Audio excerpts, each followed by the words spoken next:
And welcome back to the Constitutionals podcast. I'm your host, Chad White. If you didn't know, this is the premier podcast for the website, cpluscomedy.com. Like I just said, it's a website. Go there. I am turning myself down because that was so loud. Anyway, here we are, episode 284.5. I don't know if I've ever said the points out loud. You know, I messed up. I just noticed before I sat down to do this, and this is a great time to talk about this. I just noticed that the past couple of weeks of me having these interviews, it's been wonderful. It's been great. It's been fantastic. The schedule I screwed up on. I don't know if it's a screw up. It's just what happens when it comes time to release something. Usually I do these half episodes with these interviews that are longer form. That's what I try to aim for. I try not to have a mainline episode that has an interview in it. That means it is under 15 minutes. If it's over 20, you get your own episode. If it's 15, it's between 15 and 20. I'm struggling. That means I got to talk for 5 minutes to at least put out a good 20-minute episode or so. Now, the way I release them, typically I'm supposed to be recording I release the video version of the interview on Wednesday. Then I do the audio version as well on that same Wednesday. But that I moved the Constitutionals from Fridays to Thursdays now, which means half episodes come out before the next new episode. But that means the last episode that was out was a half episode. At least that's the way it's been coming up. I see on the podcast provider that I use. The podcast RSS feed provider, whatever that I use. Somewhere along the way, I screwed up on the scheduling. So now these 0.5s are coming out, and they're the last things that come out before the full episodes. Or after the full episodes. Anyway, that's just the business of C Plus Comedy. Nothing too special or important. I figured I'd say something about it. Hey, listen. I'm talking to a great comic. Someone I've never spoken to before. Isn't everybody someone I've never spoken to before? I try to strive for that every single day. Her name is Caitlin Peluffo. She has a debut album. It's called Dirty Bird, and it's already out. It came out last week, March 8th, and you can find it wherever comedy is available. Amazon Prime. Maybe Amazon Prime Music. I don't know if that's what they call it. Side note, I got there was this is so stupid. I was sent something in an email on C Plus Comedy's email, and they said don't call it Amazon. It was Amazon Prime. It was Prime Video themed, and they're like, don't call it Amazon Prime Video. Call it Prime Video. At the very bottom, and I went, okay. I won't be calling it anything. Spotify, YouTube Music, Apple Music. You can find wherever you find your comedy albums.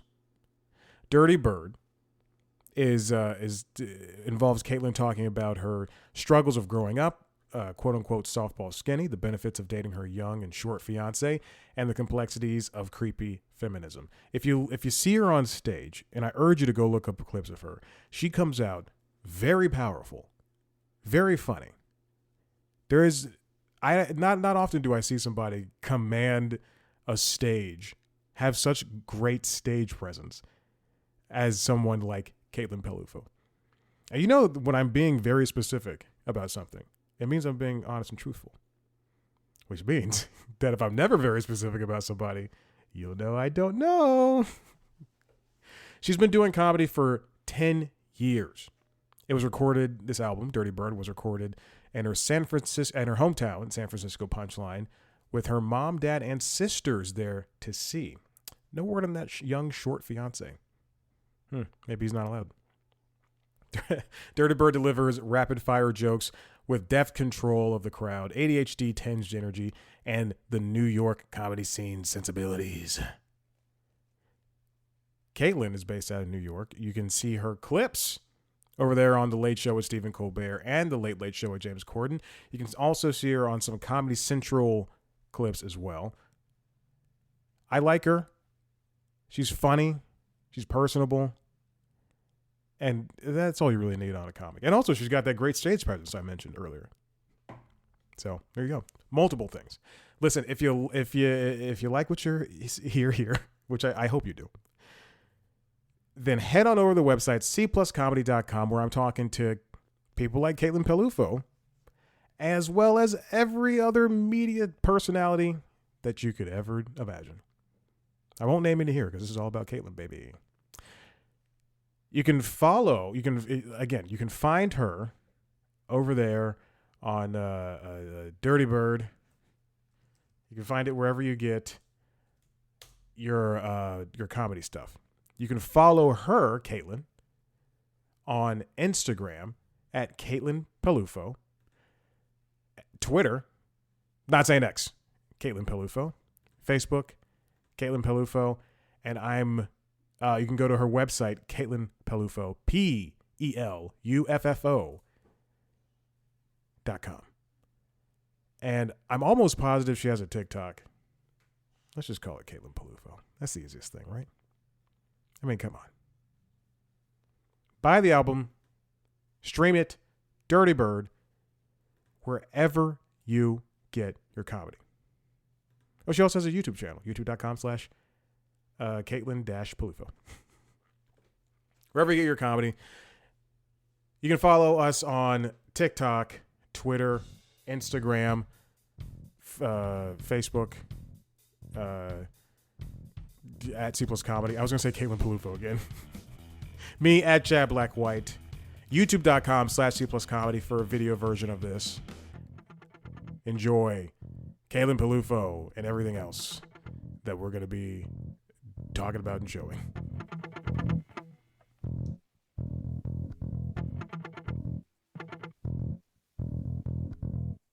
I'm good.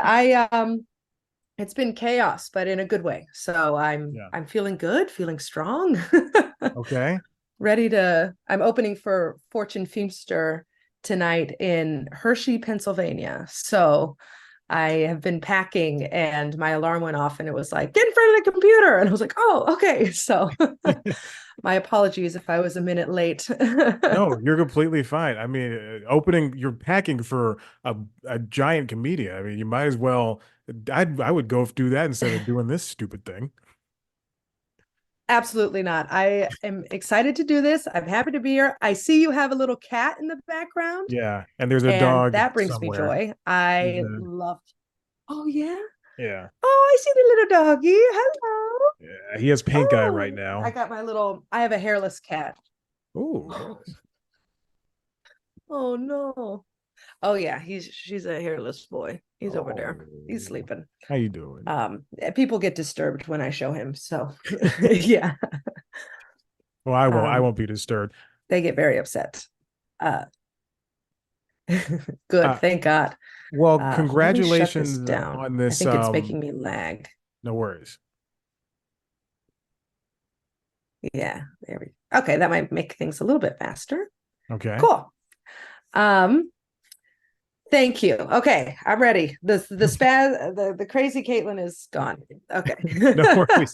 Look, I welcome all types of people, all walks of life. You know, we don't discriminate here with anybody, any type of thing that they love.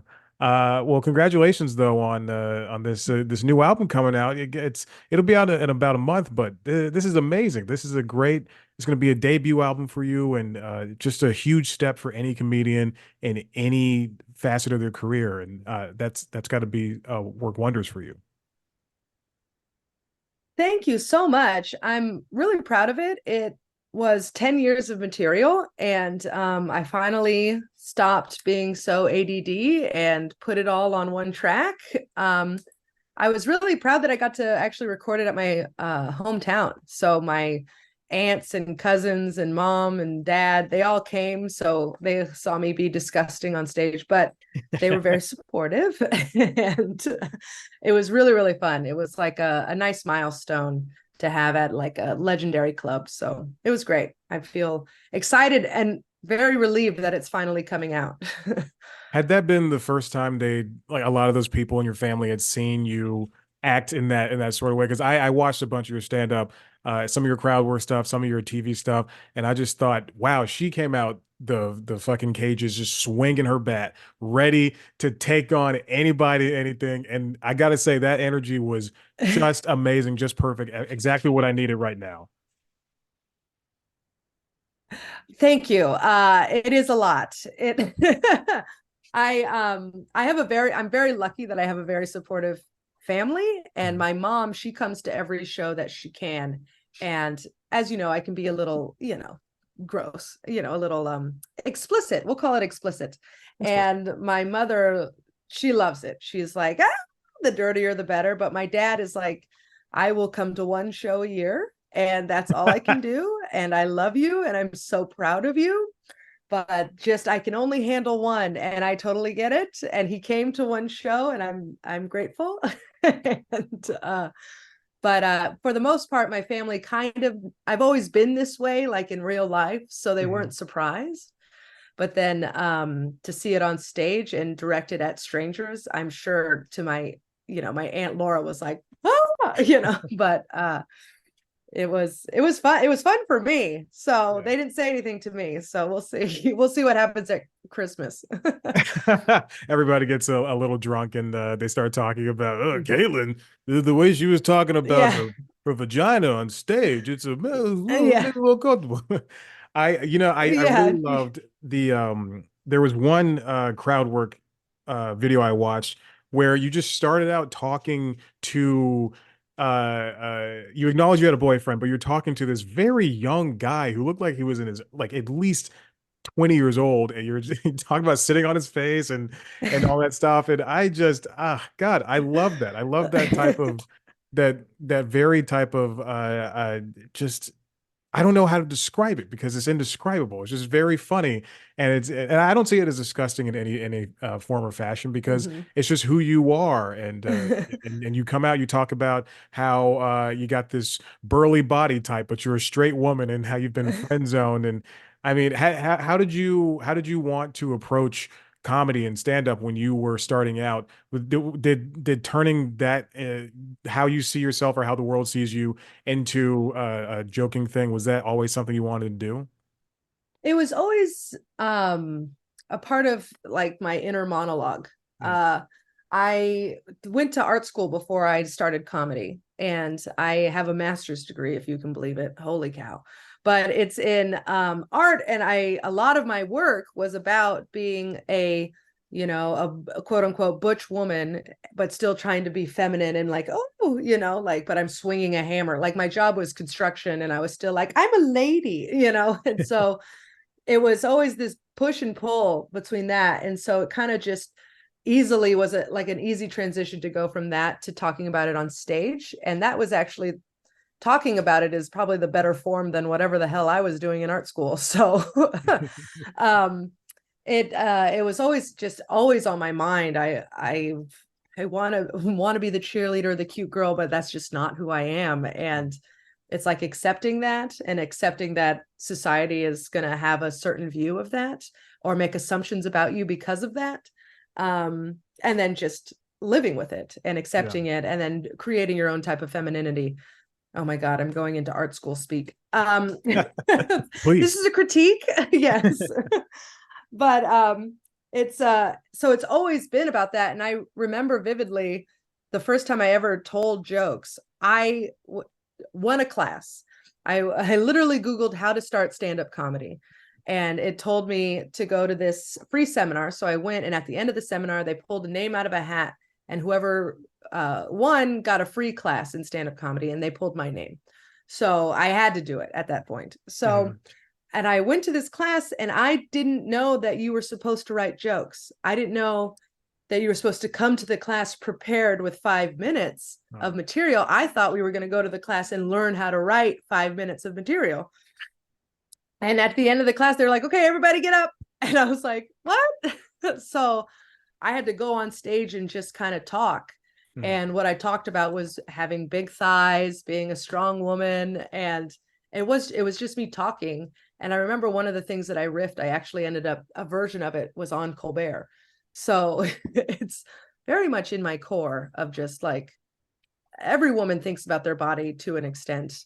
And I was an athlete, so it's literally all I thought about for so long. And Yeah. this is a very long-winded way to say yes. I agree with you. That, you know what, I love long-winded answers. It really gives me something to work with here. The fans love it. They love this stuff.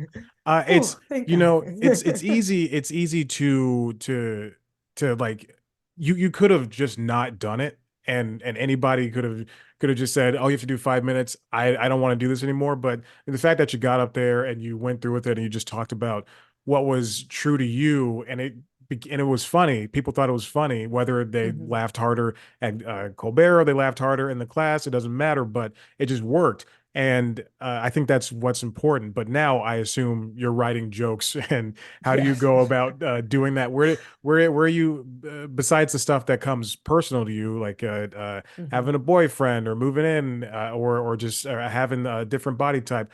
Where do you derive your jokes from, and how do you approach writing those?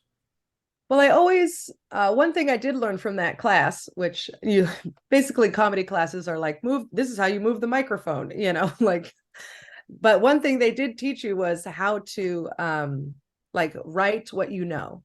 Hmm. And so that's kind of how I approach everything. I'm not gonna, write about something that I know nothing about. Because then it's the well dries up really quick.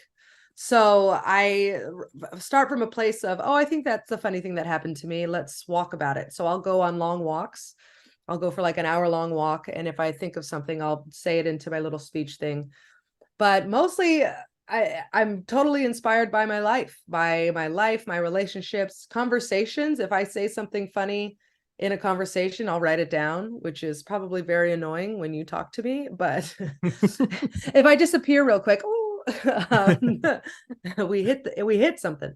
But yeah, it's definitely inspired from my life, my childhood, Hmm. what I'm going through right now. My mom is taking a big hit in this current hour that I'm writing, and it'll be interesting to see what she thinks. But yeah, it's all very personal. I don't know how Hmm. people write jokes about like, hey, trees are weird. I don't know how people do that, because they are weird, but I don't know how to tell you that. So Yeah. but I know how to tell you one time I licked a tree, that's more my style of comedy, if that makes sense. Yeah, I love it. It's you're right. You know, I think of Mitch Hedberg or Ray Romano, Mhm. or not Ray Romano, but like Jerry Seinfeld telling Mhm. just like regular jokes, and I'm just thinking, how does that work? Because the stuff that I gravitate more towards are the people that are just talking about themselves and their lives and everything, and Mhm. that's how that works. When you finished when you finished Dirty Bird, Mhm. it how did that make you feel? That must have been something, because you said, what was it? You said 8 years of putting things together, however many years Mhm. of just putting things and getting the jokes and making sure it's just right. Yeah, is that something, were you trying to strive for perfection, or what was the lapse in making this last so long? Oh, buddy, what are you, my therapist? Um, my therapist, I do go to therapy, thank God. Thank you, Ashley. She helped me a lot. I am an all or nothing person. So if it's not completely perfect, I don't want to Mhm. do it, or I will redo it until it is perfect. Right. And I think that's a big reason why I didn't record anything for 10 years. I guess it was 9 years when I recorded it, but it's very much a everything's got to be perfect. The jokes have to be exactly what I want them to be. My hour has to be exactly. And then um, I realized everything in my hour was already on something else. Like I had recorded a Colbert, I did a Mhm. Corden, I did Mhm. a Comedy Central set and a Don't Tell. So they were all in little bits around the internet, and they were fine. They're fine. Everything's fine. They're funny. People laugh. Of course, I watch them and I'm like, it's not perfect, but it's like you just kind of have to be like, okay, these jokes are done. I'm tired of telling them. I love them, but it's time to set them free and Right. release them and move on. That's the biggest part, because if you don't move on from them, you're never going to write more material, and your hour's never going to change. You're never going to change as a comic. So Yeah. I had to finally be like, okay, thank you, jokes, sweet dreams. I'll see you never. Goodbye. But for this new hour, okay, well, we'll still focus on Dirty Bird, but in the Sure. transition to making new jokes, are you going to be able to tell yourself, hey, like continue telling yourself, hey, this is all fine. Everything was fine before, and it'll continue being fine. I just have to give it my all and not overthink it. Mm-hmm. Hmm. Yes. And that's been especially tricky because I've been going on the road. And so it's slowly removing old jokes and replacing them with new jokes. And that transition is so hard Hmm. because you're like, oh God, they're not laughing. Oh, but of course they're not laughing. It's a new joke. Like, of course, you have to figure out how to make it work. And it takes a while. And so there was like a 3-month period where I was like, I'm the worst comic who's ever touched a microphone. I've Yeah. never written a joke in my life. I don't know what I'm doing.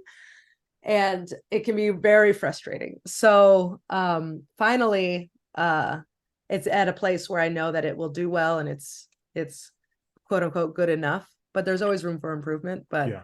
it really is a painful process. And I've Hmm. been bombing a lot recently, and when you bomb and you're not drinking, it's really tough. Yeah. Yeah. There's nowhere to cope. You just Is got it to feel it. now is it do you when you do these new jokes, are Mhm. you uh do you let the I'm sorry, my dog is barking, it's pissed me off. Oh, I Um can't hear it. If oh, it thank makes you feel better, goodness. I can't hear it. Yeah. Oh, well, $400 microphone. Good job. I'm kidding. Hey, good job. Ball out. But are you good at like going up and when you're touring or you're doing open mics or what have you, Mhm. you're appearing in the Comedy Cellar. Uh, do you tell people, hey, I'm doing new jokes, or do you go up there with with a piece of paper with everything written down on it and try to squeeze things in, or do you try to let these go with by telling them by just like letting things happen? I will I will bring a paper up with me and just place it on the side, Hmm. and only if I need it will I look at it. But I will try, like before a show, I have a ritual where I write out my set list 4 times. And on the fourth time, it's the show sign or the show, what I bring with me to the show. Hmm. And but I will, if I'm really feeling not confident, I will wait until the middle and be like, so I just recorded an album. And now I have to write a new hour. So here are some new thoughts. Maybe we can all enjoy, and you guys Yeah. can let me know. And usually the crowd is very like, we get to help, and they're very supportive. I'm very lucky that if you're coming to see me, you're chipper. You're not a negative Nelly. You're like a happy person. That's Yeah. usually the kind of audience I draw. They're usually gay as well. Gay people are I attract a lot of gay people. Love them. Yeah. Thank you. That's God good. bless. Yes. And they're very supportive. And so I'll do like a 10-minute workshop in the middle where I'll just be like, these are new. Let me know what you think. And that part can be very fun. It's also terrifying, but it can be very fun. But it's only fun if on the other side you have 10 minutes of really hard hitting good jokes. Right. So if it does fall flat, you can get yourself out of that hole. And with social media, it can be tricky because sometimes they've already heard those jokes because they're on if they're a diehard fan, they've heard all of your jokes. Yeah. And you're like, oh God, sorry. But usually I'll carve out a 10-minute section. And then in New York, they have a lot of new joke shows. Hmm. So they'll book you'll be able to go and say, everybody already knows that this is for new jokes. This is where we try. And so I'll book myself on a lot of those shows, a lot of shows in Brooklyn where they're a little more experimental. And Okay. that's how I kind of come up with my new material. And once I get a half hour where I feel right now I have about 45 minutes where I'm like, okay, we can do this. But once you get to a half hour, you're like, okay, here we go. And it's really about being disciplined and not Hmm. chickening out if something doesn't work. Yeah. That's what I I do. I'm a big old pussy. It doesn't work, and I'm like, oh, I'll sit on your face. You guys like that one, don't you? You like that one? Yeah, Sex jokes. it's a crowd pleaser. You know, it's I really I like what you said about the energy thing because something I noticed in the difference between, let's say, your Comedy Central one and your Hmm. Colbert one. I believe the Colbert one, you weren't holding a microphone, so it Hmm. was a full body performance where you were able to really put on display what you were trying to show the audience versus the Comedy Central one. It was more intimate. It wasn't that giant Hmm. theater that Colbert has. Hmm. And it really felt, you were close, you were holding the microphone, and it was kind of like you were holding court. Uh, Hmm. that energy, I think, is a lot. It really does a lot, especially for your jokes, because if you're delivering the jokes that you have with just a monotone of energy of a voice and a vocal Hmm. inflection, it's not going to work. And so you have Hmm. these multiple parts of the way you move and the way you talk and how you write the jokes that really work well together. So I think you have this good display of the high energy person that also matches. That's what you bring out of your audiences. You say your Hmm. audiences have high energy. That's what you created for them. So kudos to that. Oh, thank you. Yeah, I will say high energy is always how I've been. Even when I was in high school, it's always been like, we're at a 10 and that's where we live. So I've always just been kind of up there. And they say when you're performing, it's your personality times 10. So Mm, I'm at 100 when I'm on stage. So thank you. I appreciate it. yeah. And I'm glad it works for, it doesn't work for all people. And so it's just about finding those people. Now, when you're you mentioned bombing earlier, Mm, my favorite. not that I'm saying that it happens all the time, but when you're bombing, what's your parachute? Where do you tend to lean? Is it the sex jokes that we were joking about earlier, or do you try to Mhm. win them over in some fashion that makes them come back to your side? My crutch is crowd work. Mm, Um, I I don't want to say I'm very good at it, but I am. Uh, it's not intimidating to me. okay. So some comics, they're like, I don't want to talk to the crowd. That's terrifying. And I'm like, well, what are you doing? What's with that hat? Like I have no problem talking to the crowd. And so I'll do that. If it's not going well and I've done some jokes that I know are good, like I'll try new and then I'll be like, okay, they don't like that. Here's a banger. If they don't like the banger, I'm going to ask you if you're circumcised. And not all the time, but I'll start talking to the crowd Yeah. and try and get them that way. And then after I get them on a roll a little bit, then I'll go whatever we were talking about. I'll try and think of whatever joke I have that has something to do with that and get Mm, back on track. The goal is always to get back to doing jokes, yeah. but sometimes you gotta, be like, you're with your mom? That's crazy, just to get them. Oh yeah, we're in this together. Yeah, yeah, yeah. Yeah. Crowd work is so popular now, and it is Hmm. because of the explosion of TikTok and then throwing that on Instagram Reels, and now I see a Hmm. lot of comedians put their stuff on YouTube that is just like 10-15 minutes of crowd work, and it's true. You're right. Like some of them are like, I don't want to talk to the crowd at all, and I think a Hmm. lot of others just rely on that like way too much. And it sounds like you're like right down the middle, which is good, like where you can like, Hmm. hey, I can write jokes, and I also, if I need to, I can talk to the crowd. Hmm. Has that has But all that being said, has doing crowd work helped in terms of getting your voice out to a new audience and really attracting more people in so that they can stick around and stay for who you are?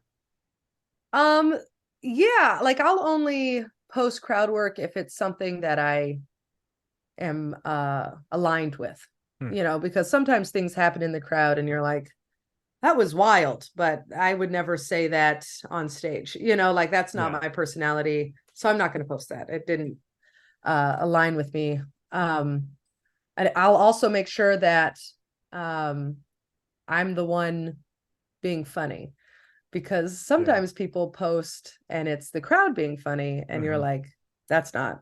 that's not good. You know, Yeah.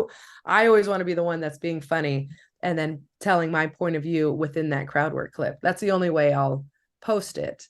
But the dream would just be to do all jokes, but then you're burning your material. So when you go to a show, no one is surprised by anything you say. So it's a tightrope that Yeah. you've got to kind of got to walk. But yeah, definitely I want to make sure that the crowd work aligns with who I am as a person. You know, I just go on some crazy rant, about like the Housewives series. I know nothing about them. And then everybody Right. comes and they're like, why aren't you talking about the Housewives? It's like, because I don't know. I misspoke. I'm sorry, Yeah. guys. Yeah. Yeah. You're just going to set everybody up for a letdown.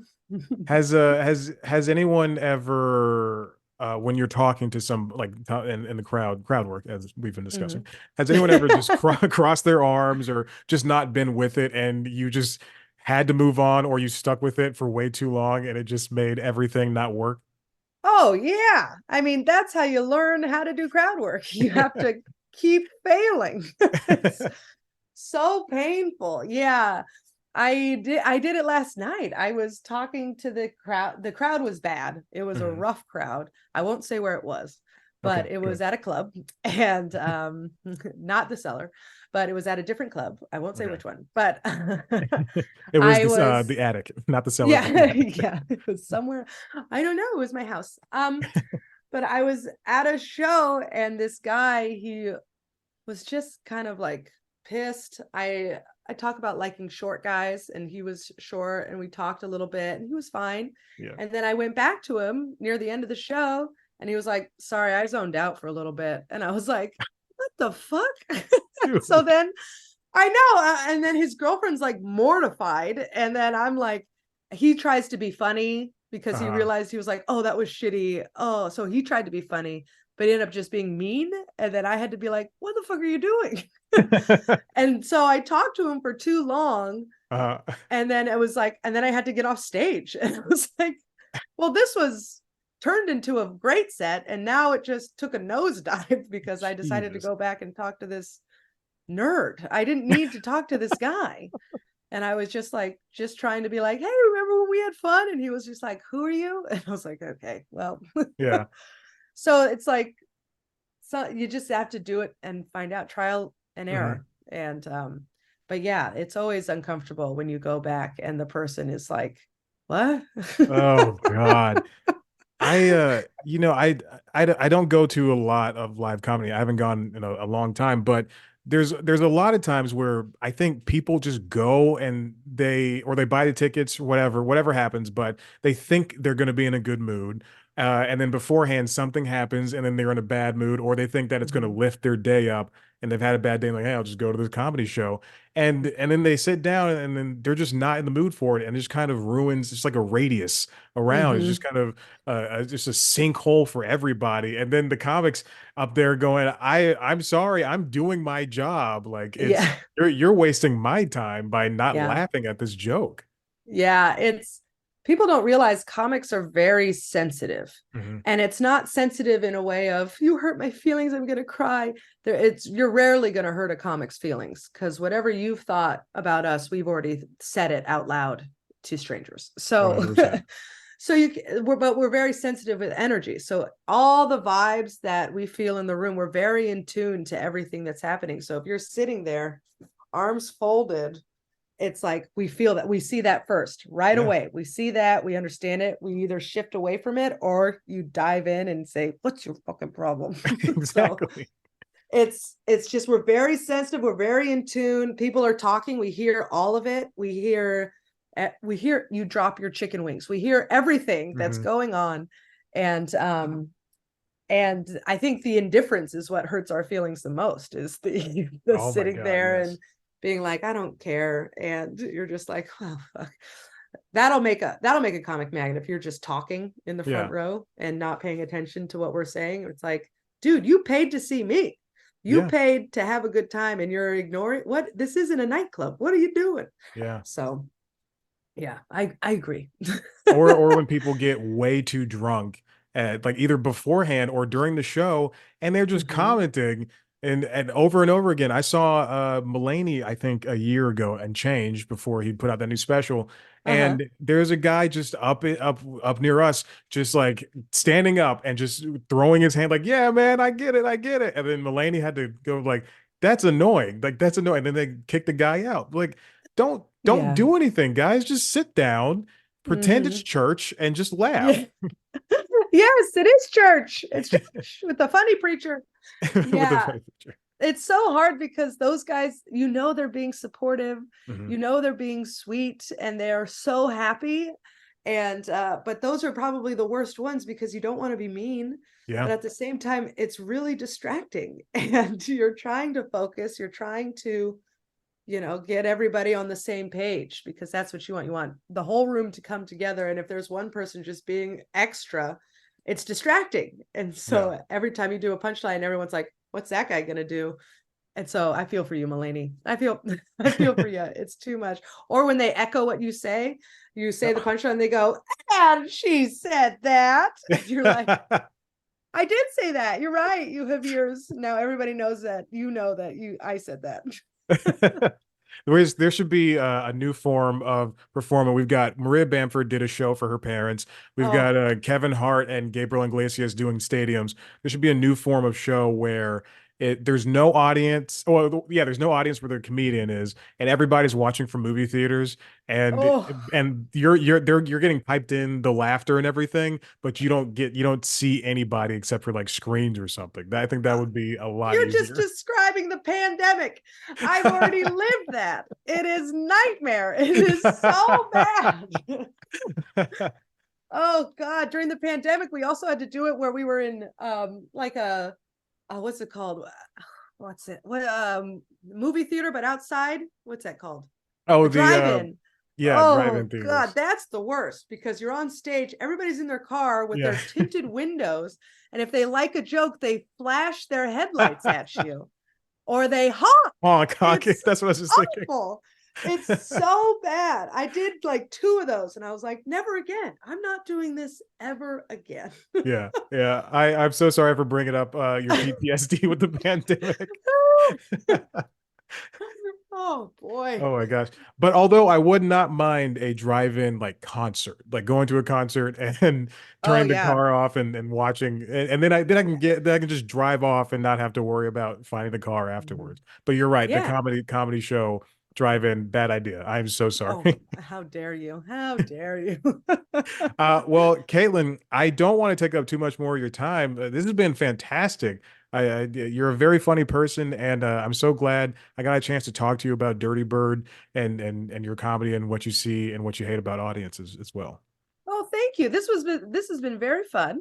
Yeah. I enjoyed watching your cat in the back. Look at her, she's trying to sleep. Oh, I'm sorry, I woke you. Oh, what's their name?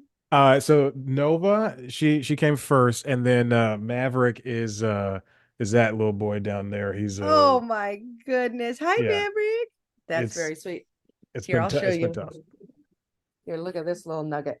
Hi. Hi, little booger. Oh, it's like Oh, God, I know. gorgeous. Hi. Hi. Oh, I know. I know. He's a Oh, sweet boy. Yes. Yeah. beautiful. I'm allergic to cats. So I had Mm. to pay for that one. So, and then we have another one here. This is Bowie, and she's a little bit of a bitch, but we love her. Oh, Bowie. Love her. Oh my gosh, those colors. Yeah. Yeah. She's a little torty and she's got the attitude to match. But I love that anyway, so so much. I'm a cat person, if you couldn't tell.